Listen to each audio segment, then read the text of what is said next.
Hi student, welcome to my channel Anil Sadhwani Udaipur chemistry bye Anil Sadhwani Udaipur. हम विलियन का part 5 पढ़ रहे हैं जिसको मैं दो पार्ट में पढ़ाऊंगा। पहला है स्थिर क्वाथी मिश्रण। क्या ले रहे हैं हम? स्थिर क्वाथी मिश्रण। तो क्या होता है स्थिर क्वाथी मिश्रण? बड़ा इंटरेस्टिंग है, थोड़ा सा अलग मजा आएगा थोड़ा पढ़ने में कि आपने एक कंटेनर लिया जिसमें 95% इथेनॉल लिया है और 5% वाटर लिया है, पर्टिकुलर इस संगठन पे। तो जब आपने इसको गर्म किया तो ये एक ही ताप पर उबलता है। ठीक है, कितने पे उबल रहा था? 78.2 डिग्री सेंटीग्रेड पर। जबकि इसका जो क्वथनांक होता है 78.5 डिग्री सेंटीग्रेड है और पानी का क्वथनांक 100 पे। तो एक यूनिक सी एक जब अपन ने इसको गर्म किया तो वो 78 पे दोनों उबलने लग गए। ये इसकी द्रव अवस्था है। अब हम इसकी वाष्प अवस्था को देखें। जब ये वाष्प बने उसमें भी 95% इथेनॉल, बड़ी अजीब सी बात होने लगी, और 5% वाटर, मतलब इसका संघटन समान रहा। कौन सी अवस्था में? द्रव अवस्था और वाष्प अवस्था में संघटन समान रहा। तो क्या होता है स्थिर क्वाथी मिश्रण? इसका पहला पॉइंट आप लिखेंगे, ये द्विघटकीय मिश्रण है जिसके दो घटक होते हैं। दूसरा, जो एक ही ताप पर उबलता है। ठीक है। तीसरा, द्रव अवस्था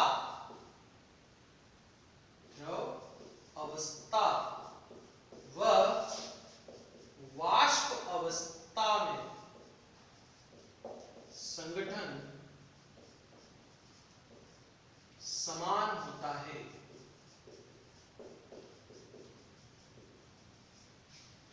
और चौथी और मोस्ट इंपोर्टेंट बात, ऐसे मिश्रण को प्रभाजी आसवन से पृथक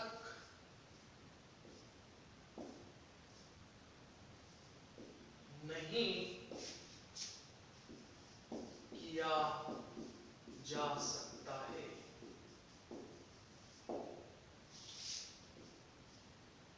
पृथक नहीं किया जा सकता है। समझिए बात को कि आप अब बता सकते हैं कि स्थिर क्वाथी मिश्रण क्या होता है? द्विघटकीय मिश्रण है जो एक ही ताप पर उबलता है। देखिए, द्रव अवस्था और वाष्प अवस्था में इसका संघटन समान होता है और ऐसे मिश्रण को प्रभाजी आसवन से पृथक या अलग नहीं किया जा सकता है। अब आपको ये परिभाषा समझ में आ गई होगी कि स्थिर क्वाथी मिश्रण क्या होता है, कैसा मिश्रण है? द्विघटकीय, एक ही ताप पर उबलता है और इस द्रव अवस्था और वाष्प अवस्था में संघटन समान होता है और इस मिश्रण को प्रभाजी आसवन से अलग नहीं किया जा सकता है। क्यों नहीं कर सकते अलग? जिनका क्वथनांक एक हो जाता है, जो एक ही ताप पर उबलता है, दोनों एक ही ताप पे उबल रहे हैं तो एक ही साथ उबल रहे हैं, तो इनको अलग थोड़ी नहीं कर पाएंगे। देखो, अलग अलग करने के लिए इनका टेम्परेचर भी क्या अलग होते, तो इस पर्टिकुलर संगठन पे ऐसा मैजिक हो जाता है कि ये एक ही ताप पर उबलने लगता है। तो अब इस पर जो क्वेश्चन पहला आया हुआ है, आए हुए क्वेश्चन देखिए कि कौन से मिश्रण को प्रभाजी आसवन से अलग नहीं कर सकते।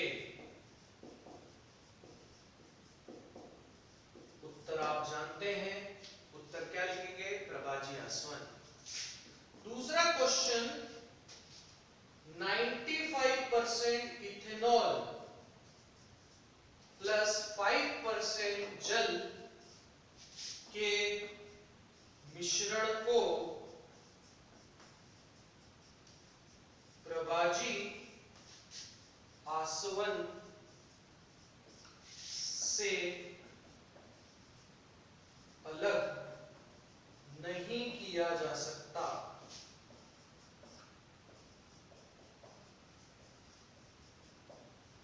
है तो उत्तर क्या आएगा, क्योंकि यह मिश्रण स्थिर क्वाथी मिश्रण है।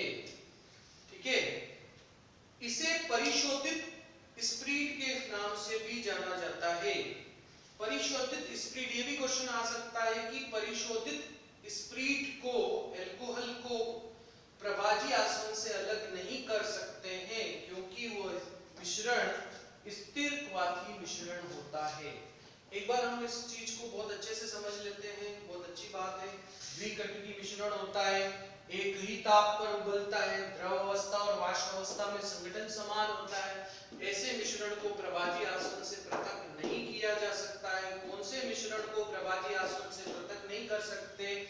स्थिर क्वाथी मिश्रण को प्रभाजी आसवन से पृथक नहीं कर सकते। 95% अल्कोहल और वाटर का जो मिश्रण होता है परिशोधित स्प्रीट के नाम से जाना जाता है, इसको प्रभाजी आसवन से पृथक नहीं किया जा सकता है क्योंकि यह मिश्रण स्थिर क्वाथी मिश्रण होता है। तो पहले आप इसका स्क्रीनशॉट ले लीजिए, फिर मैं इसके दो प्रकार हैं उनको भी मैं वर्णन कर। चलिए, इसके दो पार्ट हैं, निम्न क्वथनांकी स्थिर क्वाथी मिश्रण और उच्च क्वथनांकी स्थिर क्वाथी मिश्रण। देखिए, ये राउल्ट के नियम से धनात्मक विचलन बताते हैं। राउल्ट के नियम से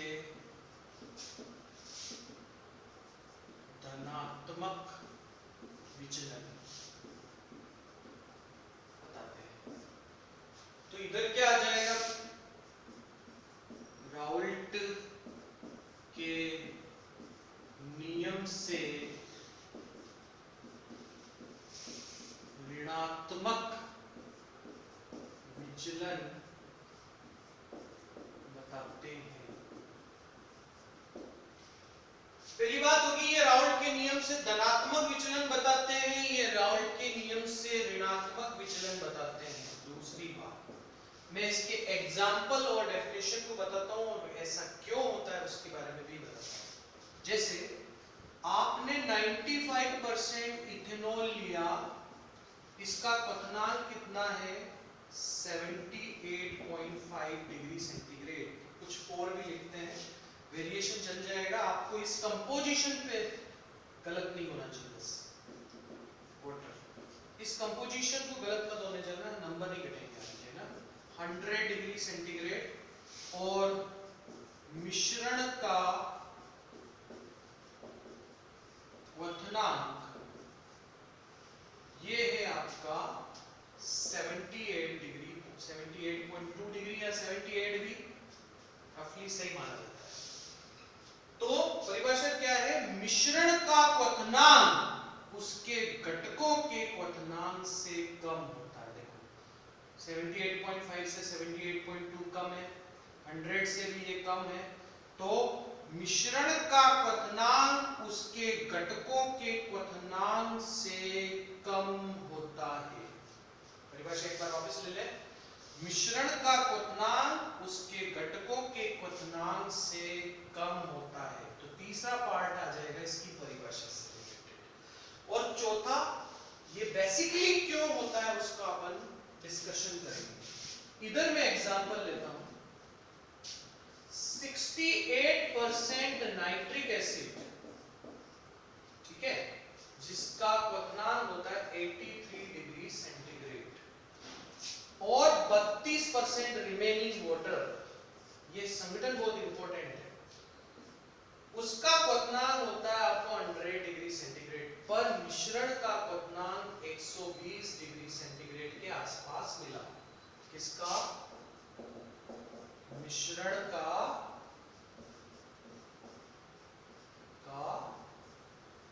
क्वथनांक।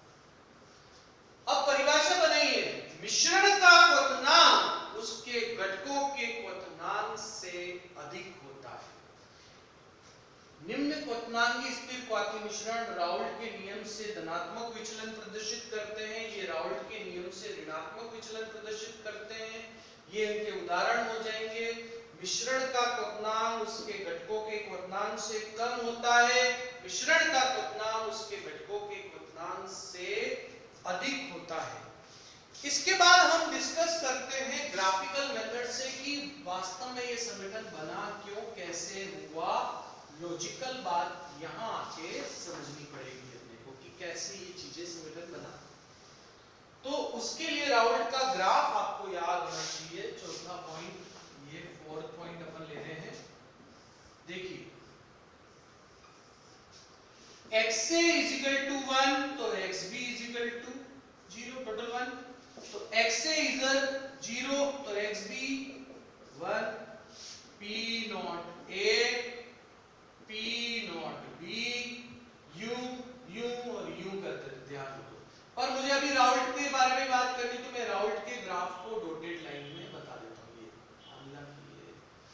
अब ये धनात्मक विचलन बता रहे हैं, मानना कि ये इस तरह से धनात्मक विचलन बता रहे हैं, ठीक है। तो जो सबसे ऊंची पीक है उस पर जो संगठन बनेगा वो निम्न क्वथनांकी स्थिर क्वाथी मिश्रण होगा। और आप एक बात ध्यान रखिए कि जो वाष्प दाब होता है वो क्वथनांक के व्युत्क्रमानुपाती क्रमानुपाती होता है। तो वाष्प दाब क्वथनांक के क्या होता है? व्युत्क्रमानुपाती। थिंकिंग स्टार्ट कीजिए। इसका वाष्प दाब बढ़ गया तो क्वथनांक क्या हो जाएगा? कम हो जाएगा। तो हमें रीजन भी पता हो गया कि निम्न क्वथनांक क्यों कम हो गया, क्योंकि उसका वाष्प दाब ऐसा मिश्रण बन गया जिससे उसका वाष्प दाब बढ़ा। वाष्प दाब बढ़ेगा तो क्वथनांक क्या होगा? कम होगा। तो वाष्प दाब में यहाँ पे कहोगे, वाष्प दाब में यहाँ पे क्या हो रही है? वृद्धि। तो क्वथनांक में यहाँ क्या आएगी? कमी। इसलिए जो मिश्रण बना वो निम्न क्वथनांकी स्थिर क्वाथी मिश्रण बनेगा। जबकि आप यहाँ पे फोर्थ डिस्कशन में यहाँ पे बात कर रहे हैं, तो इसके ग्राफ को भी डिस्कस कर लेते हैं। xa = 1 तो xb = 0, xa = 0 तो xb = क्या हो जाएगा? 1। ये p0 a, p0 b, u और u। अभी तो राउल्ट के बारे में बात करनी है तो मैं इस ग्राफ को ऐसा ले रहा हूँ, ठीक है। मानना कि ये यहाँ पे आ रहा है तो और ये ग्राफ कुछ ऐसा जा रहा है, क्योंकि निम्न क्वथनांक स्थिर ऋणात्मक विचलन से। अब आप यहाँ पे ये बना तो ये संगठन हो गया। तो आप यहाँ देखिए कि वाष्प दाब में क्या आ रही है? कमी। तो क्वथनांक में क्या आएगी? वृद्धि। तो उच्च क्वथनांकी स्थिर क्वाथी मिश्रण का क्या होगा? निर्माण होगा। ये लॉजिकल बात समझने के बाद हम नेक्स्ट पॉइंट पे ले, आप इसको आराम से स्क्रीनशॉट ले लीजिए। इसके बाद हम नेक्स्ट पॉइंट लेते हैं। लिख लिया होगा आपने, मिटा देता हूं मैं।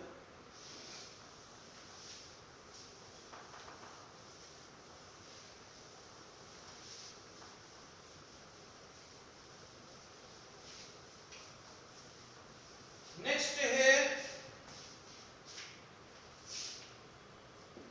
अणु संख्यक गुण। इसको संख्यात्मक गुण के नाम से भी जाना जाता है। पहला, तनु विलयन के कुछ गुण। तनु विलयन के कुछ गुण जो विलय कणों की संख्या पर निर्भर करते हैं।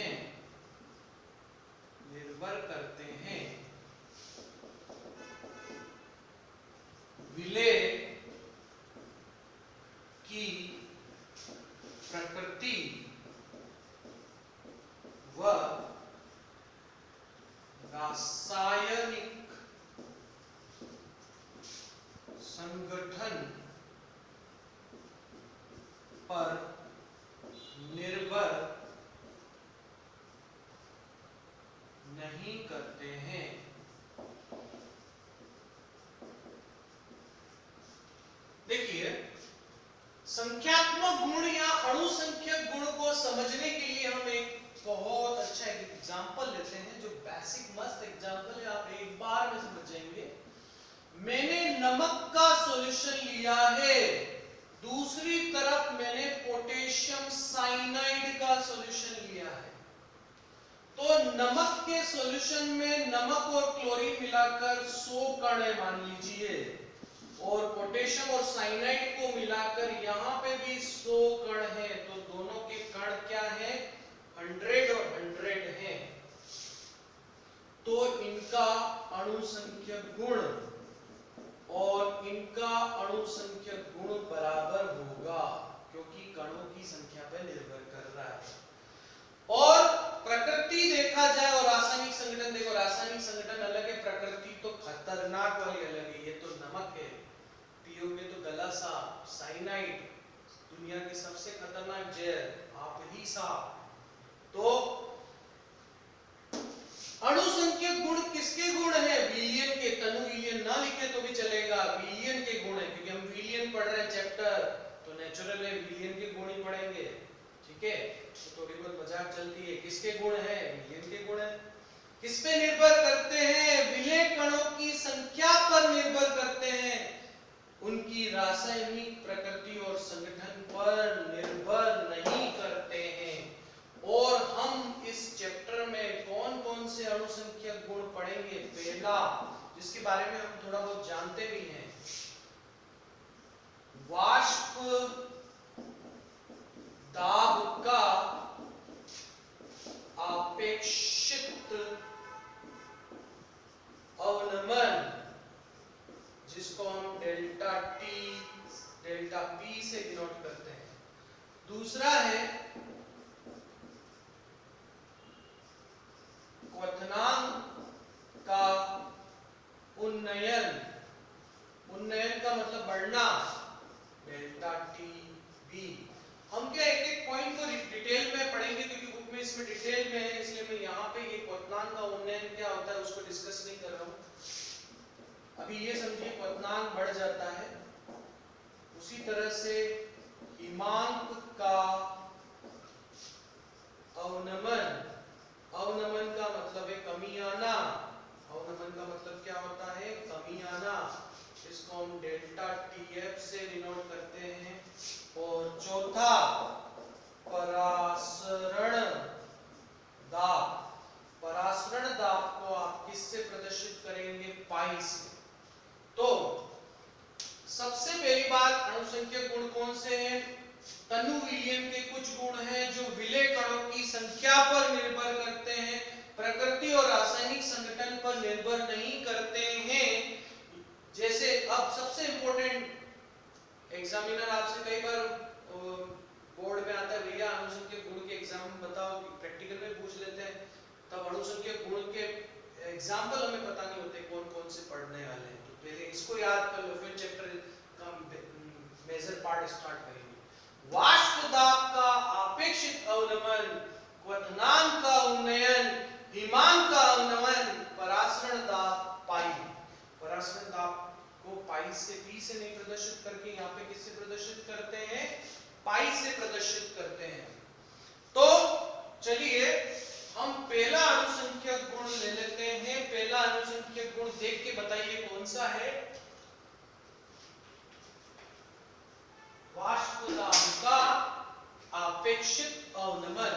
तो हम ले रहे हैं वाष्प दाब का अपेक्षित अवनमन, जो लगभग राउल्ट के सेकंड नियम में आपने पढ़ रखा है, ठीक है। तो क्या ले रहे हैं,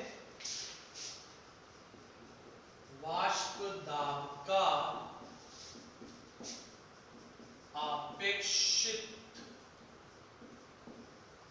अवनमन। अवनमन का मतलब क्या होता है, कमी, डेल्टा पी से प्रदर्शित करते हैं इसको।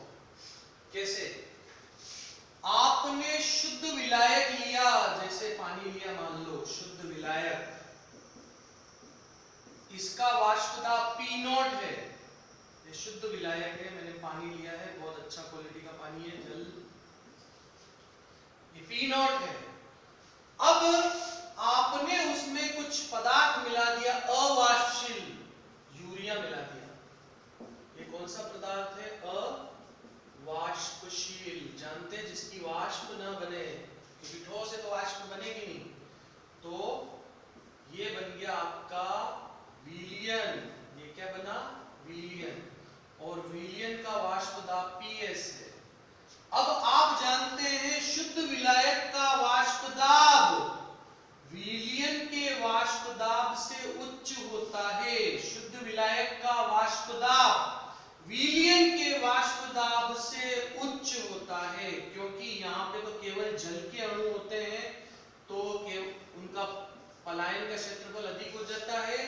यहाँ पे जल के साथ साथ विलेय पदार्थ भी होता है, तो पलायन का क्षेत्रफल क्या हो जाता है? कम हो जाता है।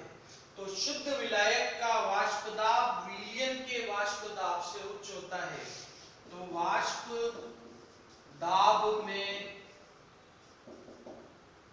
अवनमन कितना हुआ? कमी कितनी आई? तो आप कहोगे ये ज्यादा ये कम, ये 100 तो ये 80, डिफरेंस निकाल लो, P0 माइनस P सॉल्यूशन। अब आते हैं वाष्प दाब का आपेक्षित अवनमन। आपेक्षित अवनमन कितना होगा? P0 minus P solution upon P0। ये कहलाता है वाष्प दाब का आपेक्षित अवनमन, जिसे आपको बहुत अच्छे से याद रखना है।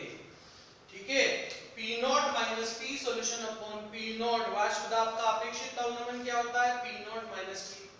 अब इसको राउल्ट के नियम से अपन एक्सप्लेन करेंगे। पहले आप इसको लिख लीजिए, ये समझ में आ गया होगा। वाष्प दाब का अवनमन P, इसमें से ये माइनस किया। अपेक्षित अवनमन के लिए P0 माइनस P सॉल्यूशन, और P0 को वापस क्या कर दिया? डिवाइड कर दिया। इसको वाष्प दाब का अपेक्षित अवनमन कहते हैं। अब आपको पता है राउल्ट के नियम से, द्वितीय नियम जो था राउल्ट के नियम से, प्रथम नियम को फिर द्वितीय नियम में चेंज किया था, वो यही था P solution is equal to P naught A XA plus P naught B XB। अब आपको पता है P नॉट B की वैल्यू कितनी होती है? 0। क्यों होती है 0? कि मैंने यूरिया लिया, ये क्या लिया मैंने? यूरिया लिया। ये क्या है? ठोस है। क्या ठोस की वाष्प बनेगी? नहीं बनेगी। तो वाष्प दाब कितना हुआ? 0। अगर ये 0 हुआ तो ये पूरा फैक्टर क्या हो गया? 0 हो गया। तो हमारे पास बचा P solution is equal to P naught A XA। तो और आप ये भी जानते हैं कि XA प्लस XB कितने के बराबर होता है? 1 के।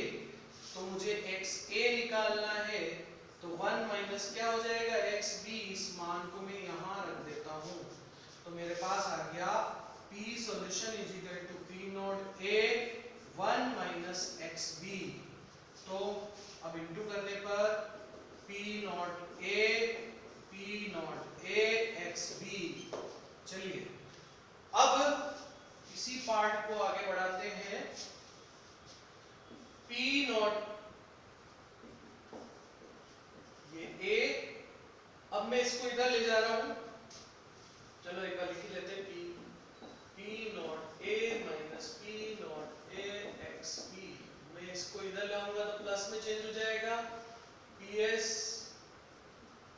Plus P naught A XB is equal to P naught A। अब इसको इधर ले आइए, तो P naught A XB is equal to P naught A minus P solution. XB निकालिए, तो XB is equal to P naught A minus P solution upon P naught A। और आप इसको जानते हैं, ये क्या है? वाष्प दाब का अपेक्षित अवनमन, जिसको मैं सिंपल ये लिख देता हूं P not P solution upon P not. ठीक है, तो अब इसको आराम से परिभाषित कर सकते हैं। ये क्या है? विलेय का मोल अंश विलयन में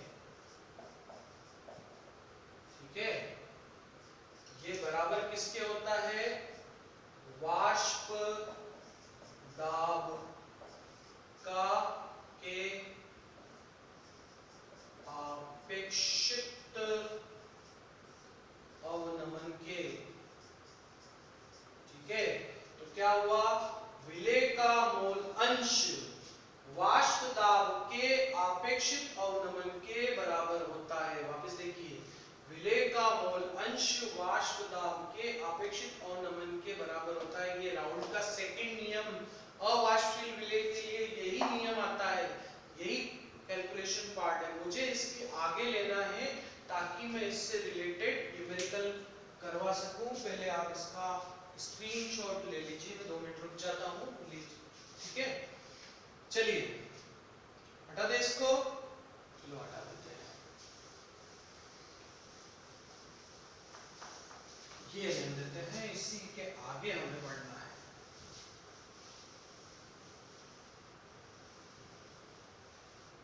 क्या है,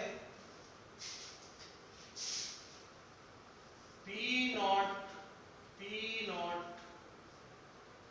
P solution minus P solution upon P not is equal to XB। अब आप मोल अंश निकालते हैं, उसके मोल, विलेय के मोल, ये विलेय के लिए तो विलेय के मोल डिवाइडेड बाय विलियन के कुल मोल, विलियन के कुल मोल A और B।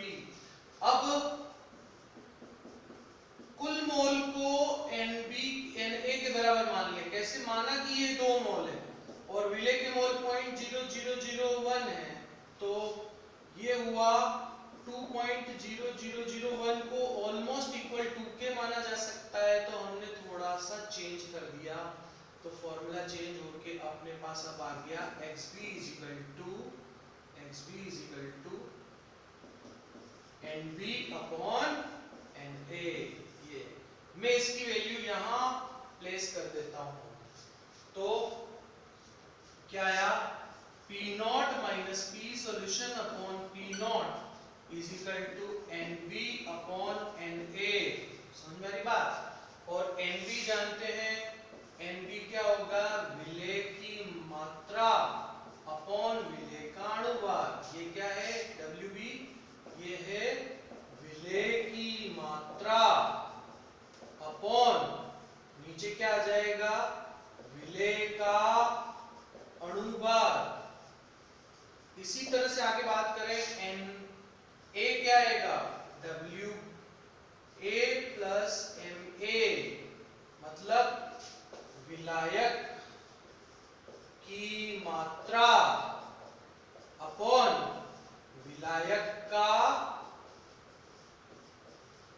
अणुभार। विलायक की मात्रा अपॉन विलायक का क्या आएगा, अणुभार। चलिए अब इसको हटा देता हूं, अब इसका कोई रोल नहीं है, आपको समझ में आ गया होगा। तो अब ये वैल्यू दोनों पुट करेंगे, यहाँ पे तो ये आएगी वैल्यू, ये नीचे रखेंगे तो उल्टी आ जाएगी, रिवर्स आ जाएगी, P minus P naught upon is equal to WB upon MB into ये ऊपर आ जाएगा MA अपॉन WA, क्योंकि नीचे रख रहे तो ऊपर आ जाएगा। और इस पर हम न्यूमेरिकल करने वाले हैं, तो पहले आप इसके लिख लीजिए। अब मैं बुक का एक एग्जांपल ले रहा हूं, जिसका बुक का एग्जांपल ले रहे हैं, जो वाष्प दाब के अवनमन पर आपका न्यूमेरिकल दिया हुआ है बुक का। पहले आप इसका स्क्रीनशॉट ले लीजिए, 2 मिनट रुक जाते हैं। चलो मिटा दिया जाए तो मिटा देते हैं। चलो, तो न्यूमेरिकल कुछ ऐसे है आपका,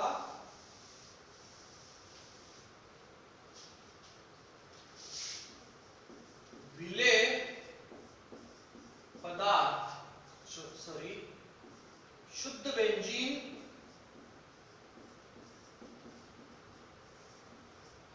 का वाष्प दाब, ये बुक में एग्जांपल है आपका, 0.850 बार दे रखा है। बार दाब की एक इकाई में है, ठीक है। यदि 0.5 ग्राम अवाष्पशील विलेय को 39 ग्राम बेंजीन में मिलाने पर वाष्प दाब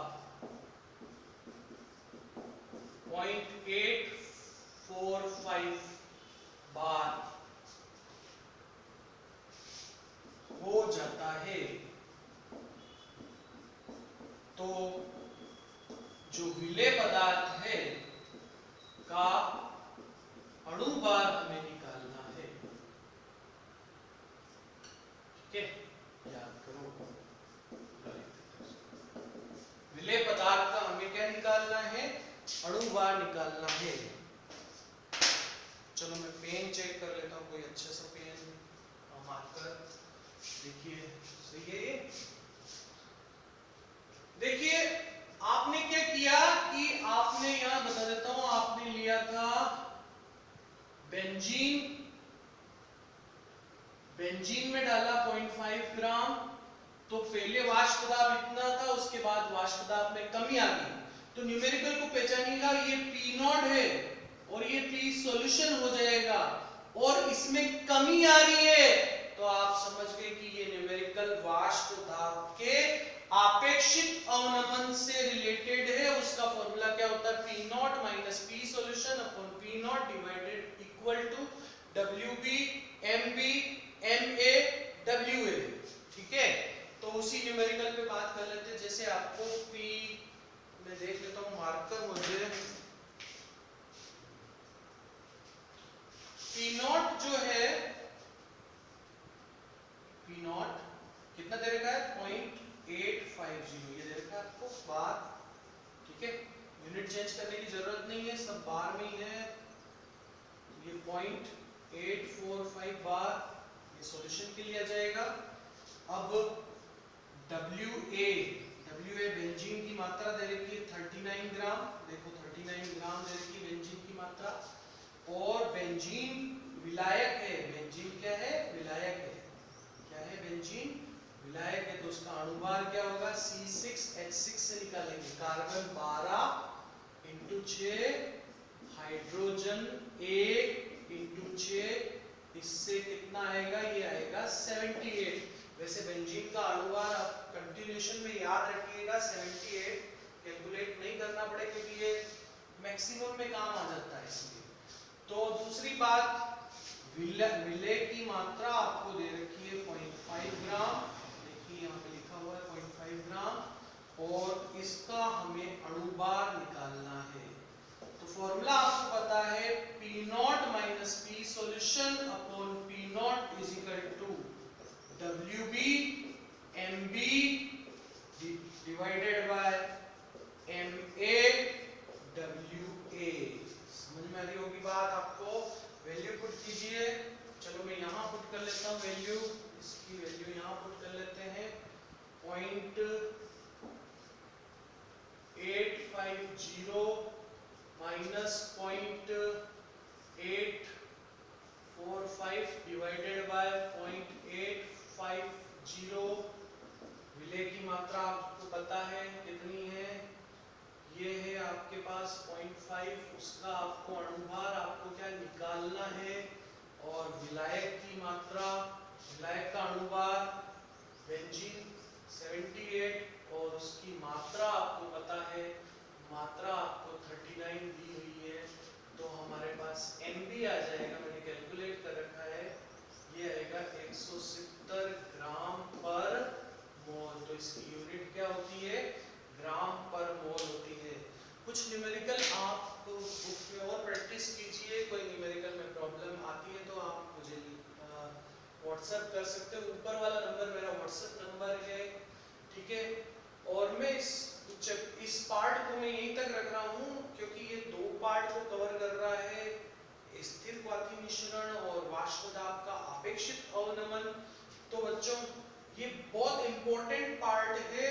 हमने कोलिगेटिव प्रॉपर्टी अणुसंख्यक गुण स्टार्ट कर दिया है और दूसरे अणुसंख्यक गुण भी हम पढ़ेंगे और उसको लगातार मेहनत कर दिए। सबसे इंपॉर्टेंट है कि ये शेयर कीजिए और लाइक कीजिए क्योंकि इससे मोटिवेशन मिलता है। दूसरे स्टूडेंट देखते हैं कि पढ़ाई चल रही है तो उससे एक मोटिवेशन मिलता है, दूसरे इंस्पायर होते हैं पढ़ने के लिए। Thank you very much, good luck.